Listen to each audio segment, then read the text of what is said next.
NEET UG counselling से पहले medical admission का इंतजार कर रहे स्टूडेंट्स के लिए बड़ी खबर सामने आई है और वो खुशखबरी है।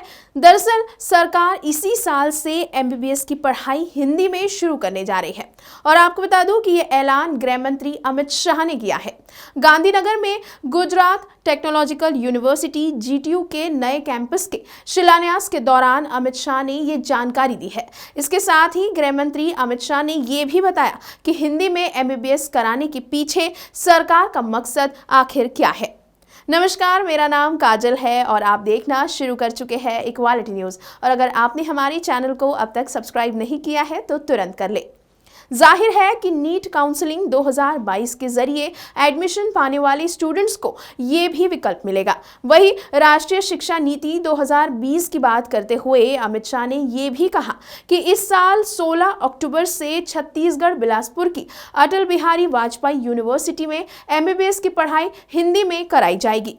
अब आप सोचेंगे कि हिंदी में एमबीबीएस की पढ़ाई कराने के पीछे आखिर कारण क्या है। दरअसल केंद्रीय गृह मंत्री अमित शाह ने कहा कि नेशनल एजुकेशन पॉलिसी यानी एनईपी ने मातृभाषा को बढ़ावा दिया है। ये समझाया है कि जब एक छात्र अपनी मातृभाषा में सोच सकता है तो वो उसी भाषा में समझ भी सकता है और बेहतर रिसर्च कर सकता है।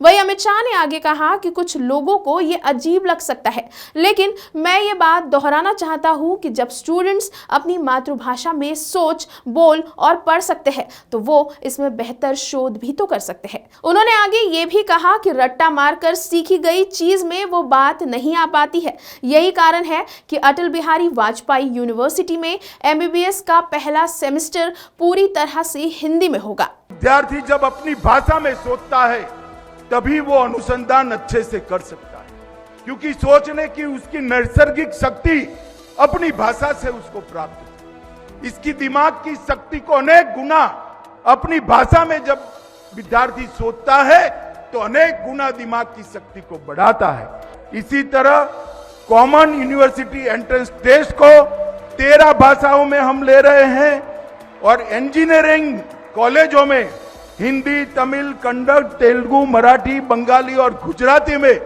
पूरा एमई तक का अभ्यासक्रम का अनुवाद करने का काम शुरू हो गया। आपको बता दूं कि अमित शाह ने आगे कहा कि मोदी सरकार की नई शिक्षा नीति 2020 में क्षेत्रीय भाषाओं को ज्यादा तवज्जो दी गई है।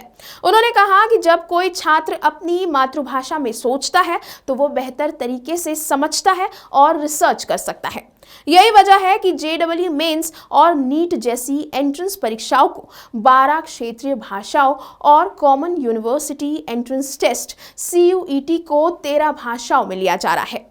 इसके बाद अब 16 अक्टूबर से Atal Bihari Vajpayee university MBBS course का पहला पूरा सेमेस्टर हिंदी में कराएगी।